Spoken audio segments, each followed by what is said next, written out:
Hello everybody, welcome to Introduction to Java Programming. In this session, we will discuss identifiers as part of basic programming constructs of Java. In the previous session, we have discussed char set as part of basic programming constructs. Now let's understand identifiers.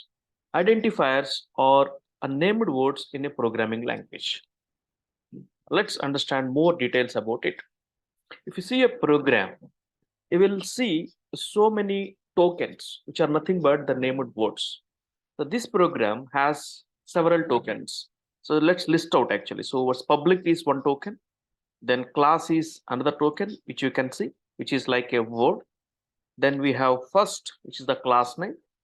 And then we have again public. So it has got already repeated. So we will go with static. Then we have void. And then we have main. And then we have string.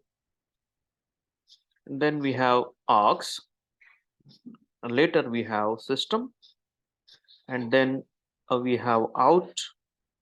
And then we have one more named word, that is println. And of course, we have a word that is the hello word. Hello Java, right? So it's a hello Java. So these are all the named words in a programming language, and all these are called identifiers. All these are tokens, and all these are called identifiers, except the special symbols.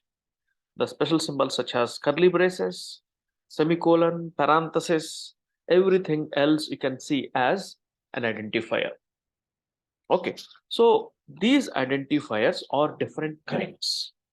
These identifiers can be variables, these identifiers can be constants, they can be keywords, they can be data types, especially primitive data types, and they can be names of classes, methods, interfaces, packages, or they can be some literal values, string literals. So for example, in the previous program, we have seen something called hello Java. So it's a string literal. So these are all the identifiers, named words, right? Yeah. So what are variables? We will understand. Constants we will understand, and keywords we will just know what are different keywords which are available in Java, and there are 53 keywords, and we just see that list and understand each of the keyword as we progress in the course. And there are 8 primitive data types. You can clearly say there are only 8 primitive data types to represent numbers, to represent character, to represent um, Boolean values. When we speak of numbers, again, integer, that means whole numbers, and floating point numbers. Okay, so let's now understand from keywords onward. So let me actually open one presentation here. Yeah. So keywords are also called reserved words. And as I told, Java has these 53 keywords. And all these keywords are called some predefined meaning. So as part of the language specification, the designers of the Java have come up with all these keywords, and everything of it has a specific meaning. As an example, if I say int, it is going to specify the following is going to be a whole number. So whatever the thing after int you write, that is going to be a variable or maybe a constant, which is actually representing a whole number. When you say something called public, we already understood. So it's a visibility specifier, also called access specifier. Uh, Once you make something as public, that can be accessed from anywhere.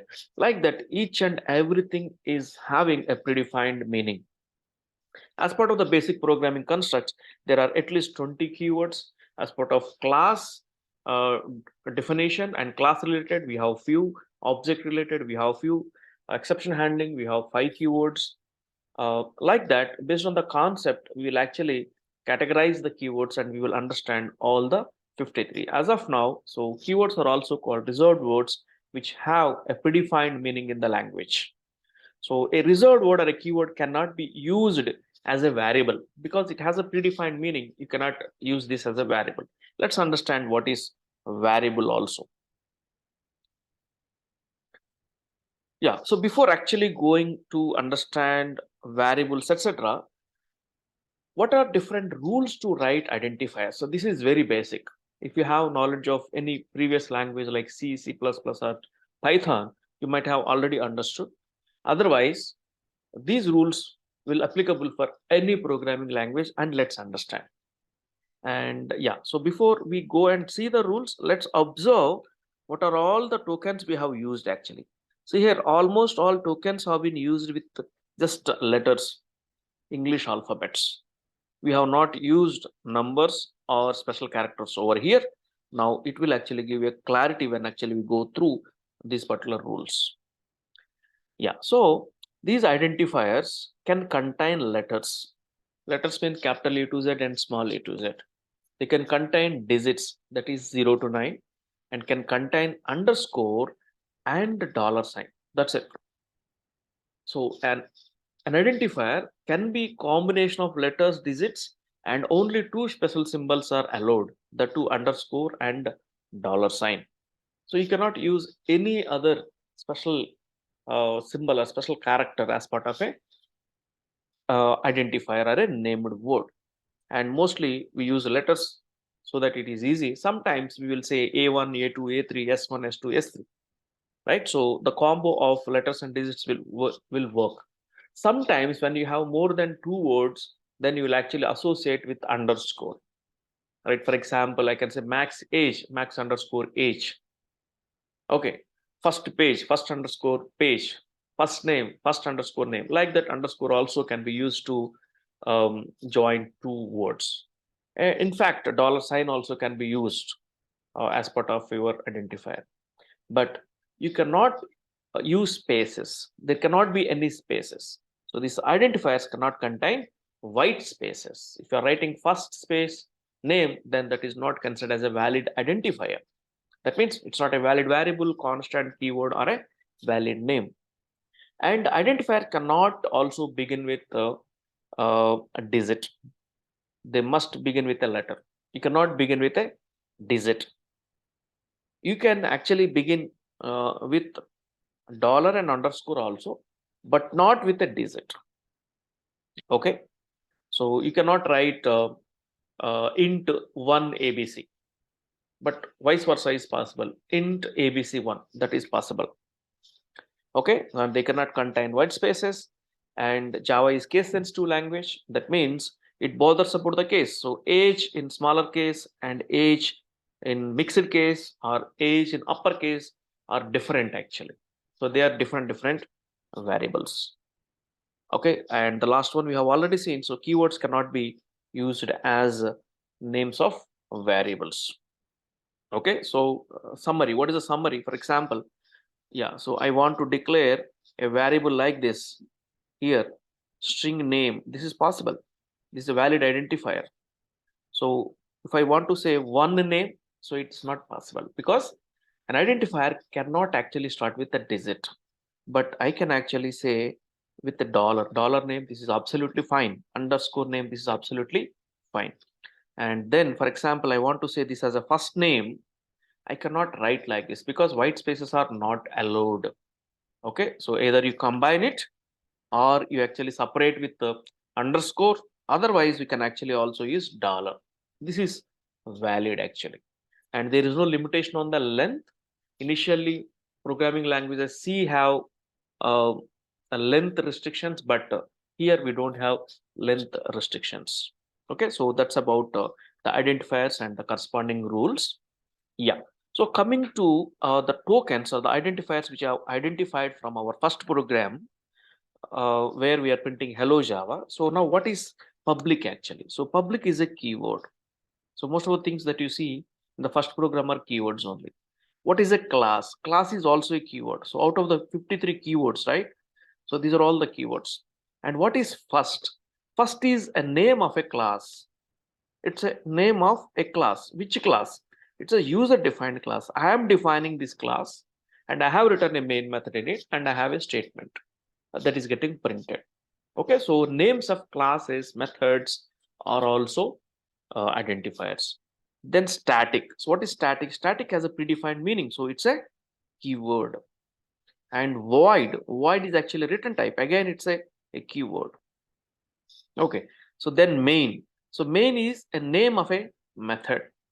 It's a name of method. It's not a keyword. It's the name of a method, that is the main method. And it is also user defined method. So I'm defining that method. I'm writing what should be there in the method. I'm defining it. So that's why main is also user defined method, and which is actually the name. It's also an identifier. String. A string is a class actually. Okay, it's not a keyword. It's a name of a class. It's a name of a class. Which class? It's not user defined class, but it is an API class. It is an API class. That means it's already available in Java API. As I told you already, Java API is very big. You can actually go and see always. Uh, uh, you can go to that API documentation and always you can actually verify, right? So string is actually available in package called java.lang.string. So this is the fully qualified name. So it's a predefined class. So it is also an identifier, and which is name is string, and it's a predefined class. What about args? Args is actually a variable. Args is a variable, right? These identifiers can be keywords, names, and variables also, right? It's a variable of what? It's a variable of type string.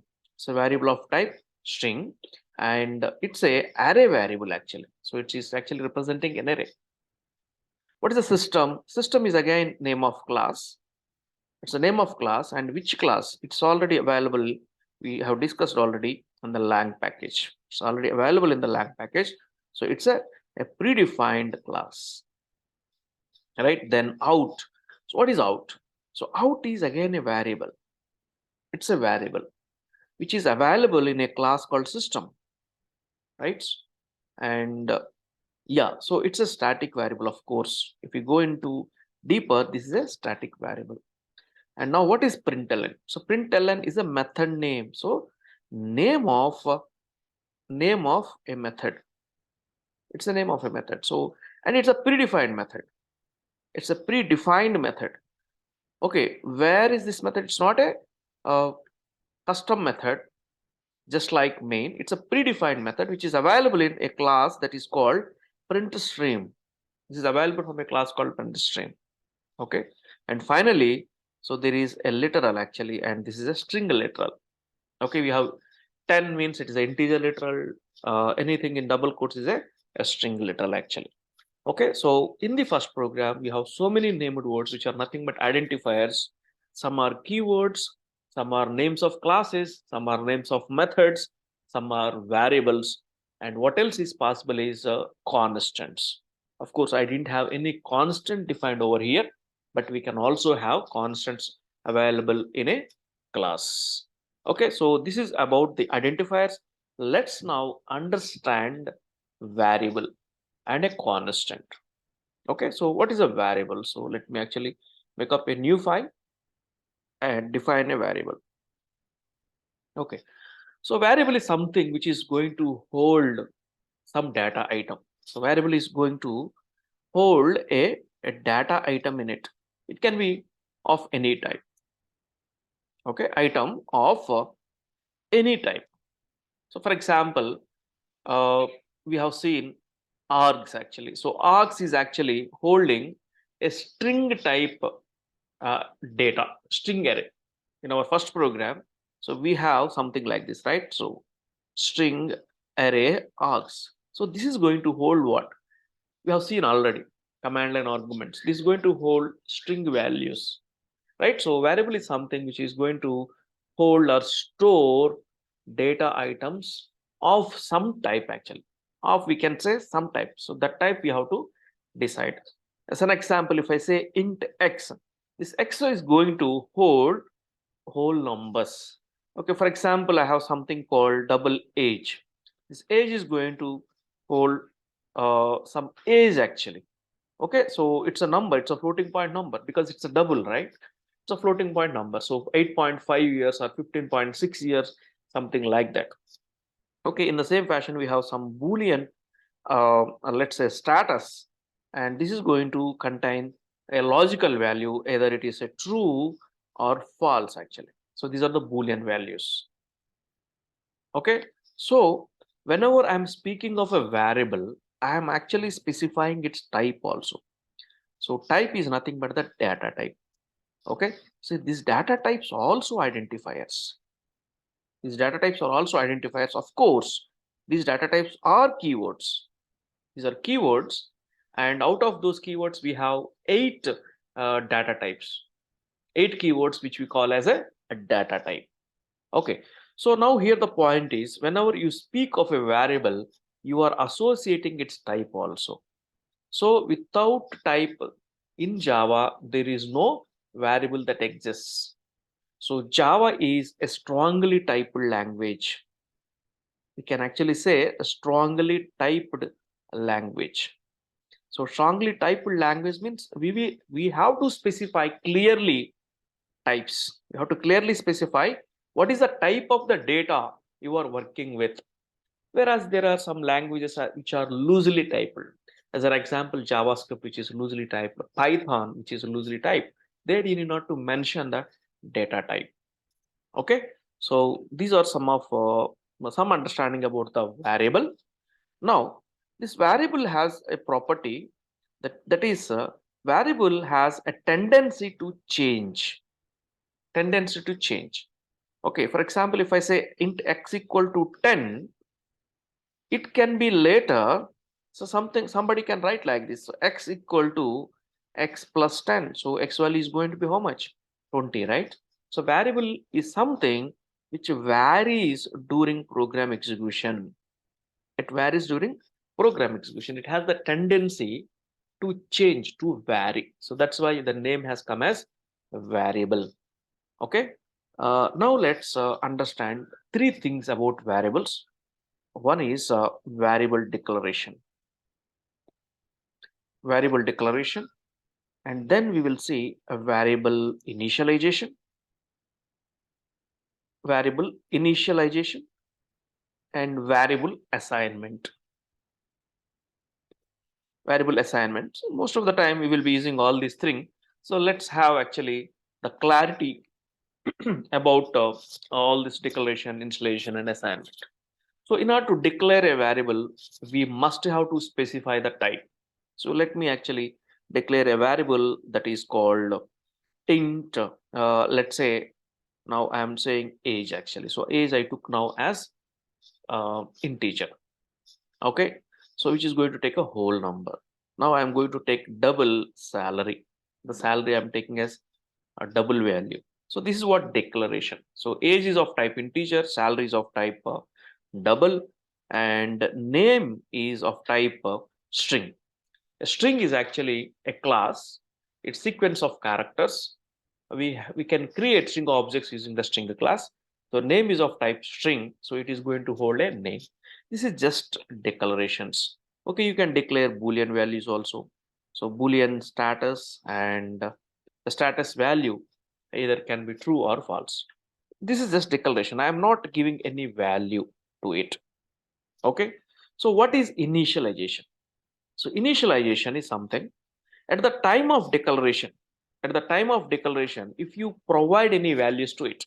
So for example, int age equals to 21. Now it is initialized. At the time of declaration itself, you are providing a value, then it's a variable initialization. And salary, I am giving certain value like 86,100.75. It's a double value to me, right? This is what initialization.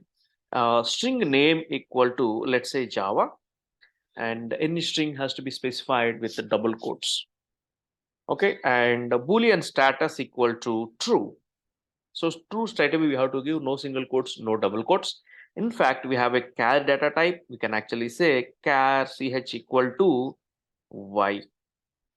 Okay, a character has to be specified in single quotes. So if you want to declare this, you can actually declare something like this. Yeah, this is just a declaration. This is just a declaration. But here what I'm doing, I'm initializing also. Either this thing or this thing can be followed. If you already know the values, you can do this. Otherwise, later, later, after declaration, later you can assign values to them. Okay, so this is the variable initialization. This is clear, right? Once you declare, later you can assign values to them. That is called variable assignment. So now I can say here, I declared already age. Now I am saying age equal to 18. So this is what assignment. See, when you are assigning, there is no type here because it's already declared. Okay. Now you are saying status equal to false. So now you are assigning a value to the status. Okay. Like this, we have declaration, initialization, and assignment. Okay. You can declare, later you can assign values, but at the time of declaration, you provide a value that is called initialization. This is about the variables, and each variable based on the type will get actually some space allocated in the memory. So those things we will actually see as part of the data types. Okay, so before actually going to the next thing, that is constants, let me actually show you in my slides a few things about the variables. Yeah, so these are some of the variable declarations. I declared all three integers at once. Here I have initialized variables at the time of declaration. This is called initialization, and this is also initialization, and this is also initialization. So everything is initialization here. The last four are initializations, and only first one is declaration. Okay, and yeah, so now let's understand the constant. What is a constant? Okay, variable is something which actually varies during the program execution. Now let's understand about constant. So in C and C++, in order to represent a constant, that means the value which we are not going to change once we initialize it. Okay, is specified using a keyword called const, constant. But in Java, even though we have the keyword constant, we will use a modifier called final. This final is a modifier. By using this modifier, we can actually define a constant in our program. Okay, for example, I want to define pi. So what I do is I will just say something like this. For example, if I say something like this, double pi equal to 3.14159, it is a variable. It's just a variable. How I make this as a constant? By specifying as a final. So this pi value is going to be a final. So final means it cannot be changed. It cannot be modified. If you try to modify, for example, you want to say something pi equal to pi plus something, for example, pi plus 10, then it is going to give you a compile time error. Okay, so constant means unchanged actually. Okay, constant means unchanged value, not modifiable value. So that will be only one value throughout your program. Okay, so in order to specify, we require to use a final modifier. And one more thing I would like to specify over here, whenever you want to declare a final variable, it is recommended that always the final variable should be in capital case. Always they should be in capital case. Okay, as an example, I have already declared pi. I kept everything in capital case. Right, that is a Java recommendation. For example, I want to say max age, so I will do like this: final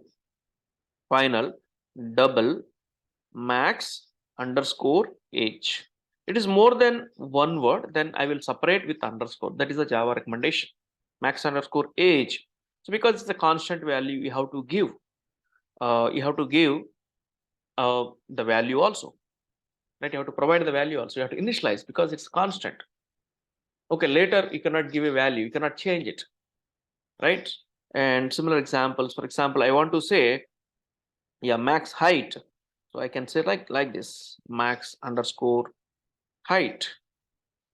Okay, so the max height we are saying is let's say 6. Okay, yeah, like this. Whenever you specify um, the constant, the capital case has to be used. More than one word is there, then separate with the underscore. This is the Java recommendation. So in order to make you understand, just let me actually go to my first Java program, and here I just want to declare a final variable. A final, I will actually take a double, and yeah, so I am going to define some interest rate. Actually, I'm going to define some interest rate. So how to write interest rate? So I have to write like this: interest underscore rate. Okay, so you have to specify interest rates. Let's say that is 8.5. Okay, and you can actually use this interest rate in your calculations. Okay, so you can actually print also a PL interest rate equal to, you can just print this interest rate will get printed. Now later, if at all you want to change this interest rate, if you want to change this interest rate is equal to interest rate plus some 1% has got increased, and it is going to give you a compile time error for sure. Okay, let's see. Let's compile this program and let's see whether it is giving you a compile time error or not, because you are trying to change a constant which cannot be changed. So now let's see, we are actually into the same package where my program is there. Let me compile this Java C first. Yeah, so first.java is available. Yeah, now you can see a compile time error, cannot assign a value to the final variable interest rate. Okay, so if this is not there, I can put comment over here and this will absolutely works fine.